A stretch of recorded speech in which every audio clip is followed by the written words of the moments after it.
오늘 우리에게 주시는 말씀은 욥기 11장 1절로 6절까지의 말씀이 되겠습니다. 욥기 11장 1절부터 6절까지의 말씀을 우리 함께 봉독하겠습니다. 나아마 사람 소발이 대답하여 이르되 말이 많으니 어찌 대답이 없으랴. 말이 많은 사람이 어찌 의롭다 함을 얻겠느냐. 내 자랑하는 말이 어떻게 사람으로 잠잠하게 하겠으며 내가 비웃으면 어찌 너를 부끄럽게 할 사람이 없겠느냐. 내 말에 의하면 내 돈은 정결하고 나는 주께서 보시기에 깨끗하다 하는구나.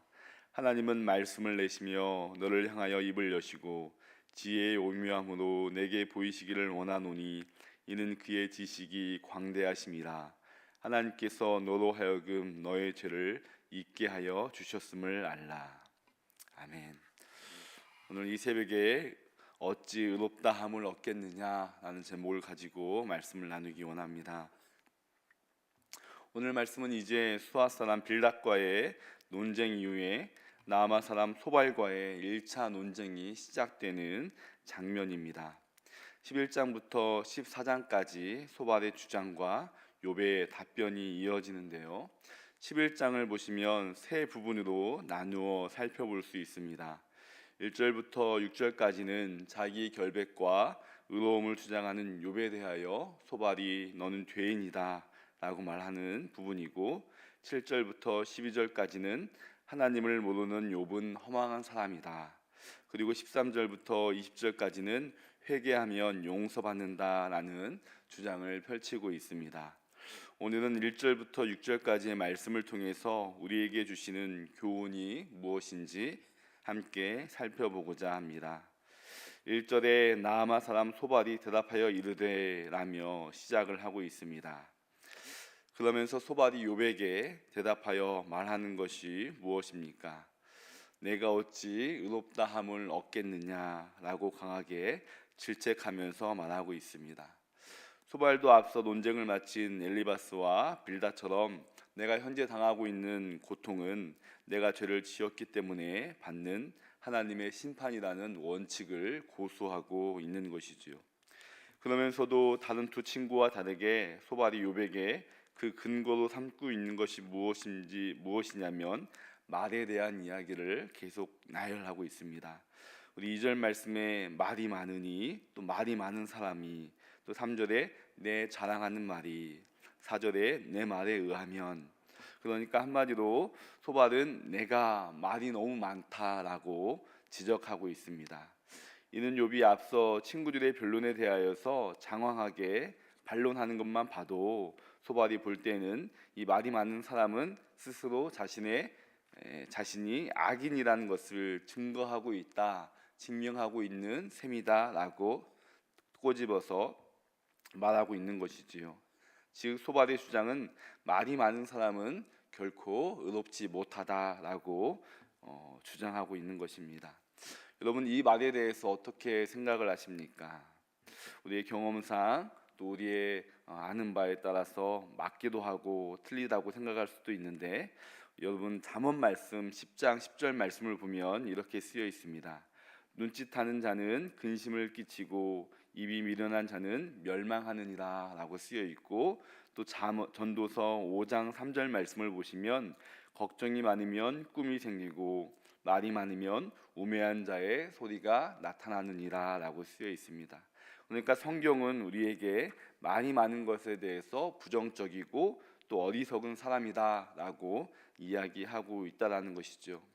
여기서 어리석다라는 것은 말을 짓거리다, 또 수다스럽다, 또 의미 없이 말을 펼친다라는 뜻을 가지고 있는데, 지금 소발은 욥이 말이 많은 너가 어리석은 사람이고 그래서 내가 너에게 큰 깨우침을 주기 위해서 무언가 말하지 않을 수 없다라고 대답하고 있는 것입니다. 사랑하는 성도 여러분, 욥의 친구로 찾아온 소발이 욥을 격려하고 또 위로하기보다 자신의 교리적인 논리로 비난하는 것은 옳지 못한 것이 분명합니다.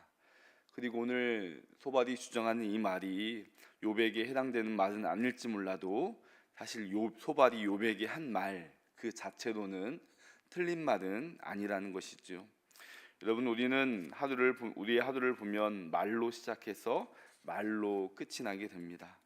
사람에 따라서 말에 많고 적음의 차이는 있을 수 있지만 말 없이 생활하는 것은 쉽지가 않습니다. 그런데 문제가 되는 것은 어느 때냐면 말이 많아질 때라고 우리에게 말씀하고 있습니다. 우리는 말이 많아질 때 자주 그리고 쉽게 실수하는 것을 알고 있고 또 경험하기도 합니다. 여러분들은 어떻습니까? 사실 저는 말이 많은 편에 속하는 편입니다. 친구와의 관계 안에서도 또 교회 안에서도 또 가정에서도 서슴없이 말을 내뱉는 편에 속하고 있는데, 사실 밖에서보다 집에 가면 말이 더 많은 편입니다. 우스갯소리도 자주 하고 또 의미 없는 말들도 자주 하기도 합니다. 또 혼자서 음에 안 맞는 찬양을 설거지하면서 부르면서 시작을 하기도 하고요. 집에 들어갈 때 할렐루야라고 크게 외치면서 들어가기도 합니다. 그러니까 입을 좀 가만히 두지 않는 편인데, 사실 그런 모습을 저는 싫어하지는 않습니다. 제 아내도 연애할 때 그런 모습을 좋게 보았다고 이야기하기도 했습니다. 그런데 시간이 흐르면서 저도 또 제 자신을 봐도 또 아내가 저를 봤을 때에도 정말 그러한가라는 생각이 들더라고요. 그 이유가 제 아내가 말하기를 같이 살다 보니까 제가 말이 많다 보니까 실수를 많이 자주 하더랍니다. 어제도 사실 옷을 우리 아내가 구입을 했는데 저도 모르게 습관처럼 의미 없는 말을 또 내뱉고 또 주저리 하다가 또 실수하고 있는 저를 발견하게 되었습니다.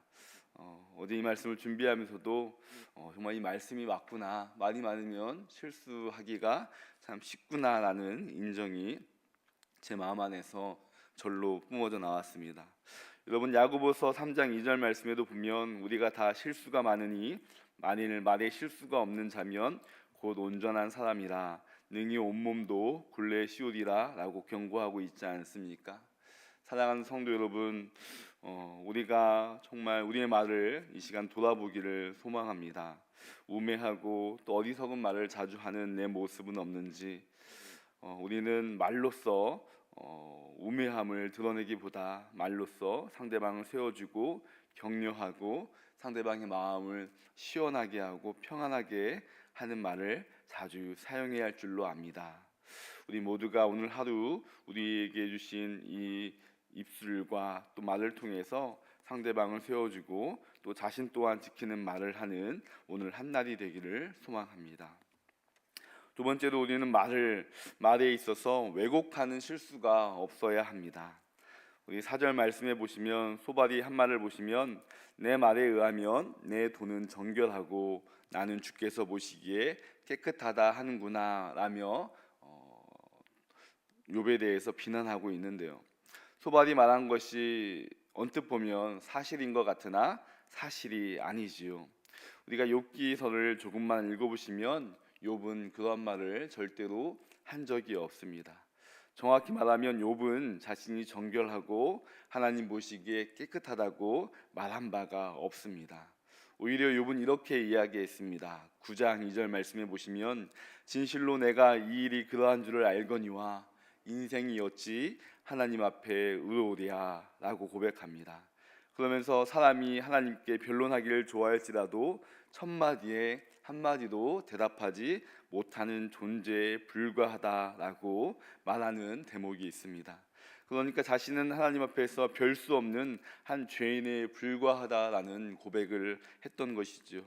그런데 소발은 욥 자신이 마치 완전한 의인임을 주장하는 것처럼 말을 왜곡시켜서 비난하고 있습니다. 여러분, 소발이 이렇게 말하는 이유가 무엇입니까? 그 이유는 욥을 궁지로 몰아서 굴복시키기 위한 악한 목적을 가지고 있었습니다. 말로 이기기 위해서 상대방이 하지 않은 말도 한 것처럼 교묘히 꾸미고 또 부풀려서 그것을 주장하고 있는 것이 아닙니까? 여러분, 성경에서는 사실을 왜곡하는 것에 대해서 무엇이라고 말씀하는지 아십니까? 요한복음 8장 44절 하반절 말씀을 보시면 이렇게 쓰여 있습니다.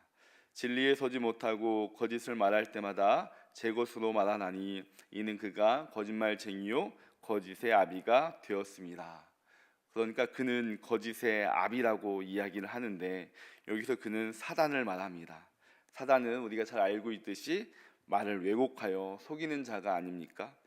우리가 잘 알고 있듯이 창세기 3장 말씀을 보시면 사단이 하와를 유혹하여 범죄하게 만들 때에도 사단은 하나님의 말씀을 왜곡하여 속이고 전달하지 않습니까? 또 예수님을 시험할 때에도 사단은 하나님의 말씀을 왜곡하여 전하고 유혹했던 것을 잘 알고 있을 것입니다. 여러분, 우리가 일상생활을 살아가면서 상대방에게 또 누구에게든지 사실을 왜곡하여 전하고 어떤 이익을 얻는다면 그것은 우리가 사단의 종노릇을 하는 것과 별반 다를 것이 없습니다.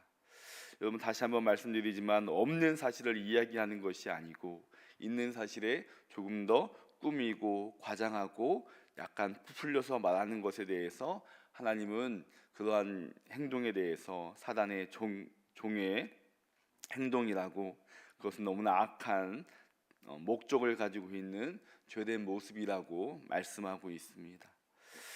생각해보건대 우리의 언어에 이러한 모습이 정말 참 많은 것을 고백합니다. 그럴 때마다 우리는 사단의 종노릇을 하고 있구나 심각하게 생각하고 또 회개할 줄로 압니다. 우리가 하나님의 사랑을 받는 자녀로서 세상을 살아갈 때 말을 왜곡하거나 곡해하는 일이 없도록 조심하고 또 조심하는 우리가 되기를 소망합니다.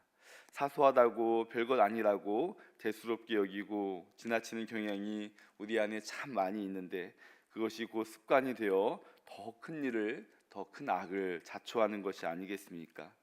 야고보서에 보면 혀는 곧 불이요 불의 세계라, 혀를 제어하지 못하면 온몸을 더럽히게 된다고 경고하고 있습니다. 이 새벽에 이 말씀을 들으시면서 혹시 우리 안에 그러한 경향이 있다면, 그러한 습관이 떨쳐내지 못하고 있다면 회개하고 그것을 내어버리는 시간 되기를 소망합니다.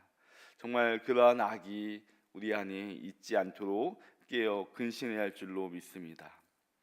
여러분, 오늘 말씀처럼 말이 많아 실수를 하고 또 그로 인해서 왜곡하는 자들에 대해서 하나님은 어찌 의롭다함을 얻겠느냐라고 이야기하고 있습니다. 우리가 이 두 가지 사실에 대해서 잘 알고 또 우리가 경험하고 또 우리가 실수가 많을 때가 있지만 여전히 우리가 말에 실수가 많고 또 왜곡하는 범죄를 저지르는 우리가 잘 고쳐지지 않는 이유가 어디에 있겠습니까? 우리가 아는 것에 대해서 실천하지 못하고 순종하지 못하는 이유가 어디 있냐는 말입니다. 우리 안에 그것은 깊은 하나님의 상한 마음과 또 책망하는 마음, 깊이 깨닫는 마음이 없을 줄로 압니다. 그래서 우리가 이 새벽에 기도하며 나아가기를 원하는데 우리의 6절 말씀에 지혜의 오묘함으로 내게 보이시기를 원하노니 라고 쓰여 있습니다.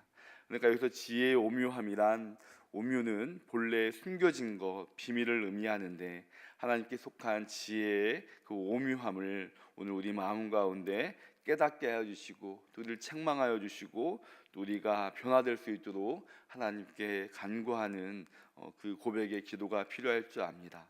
사랑하는 성도 여러분, 우리가 말의 위험성을 성경을 통해 배우고 알고 그것을 이해하고 있는데 그것을 따르고 실천하기 위해서는 하나님께서 우리 마음 가운데 지혜의 오묘함을 보여주시고 또 그로 인해서 나를 책망하시고 우리를 향해 아파하시고 그 죄를 지을 때마다 우리를 위해서 슬퍼하시는 그 하나님의 마음을 우리 마음 안에서 먼저 깨닫고 깊이 돌이키는 시간 되기를 소망합니다.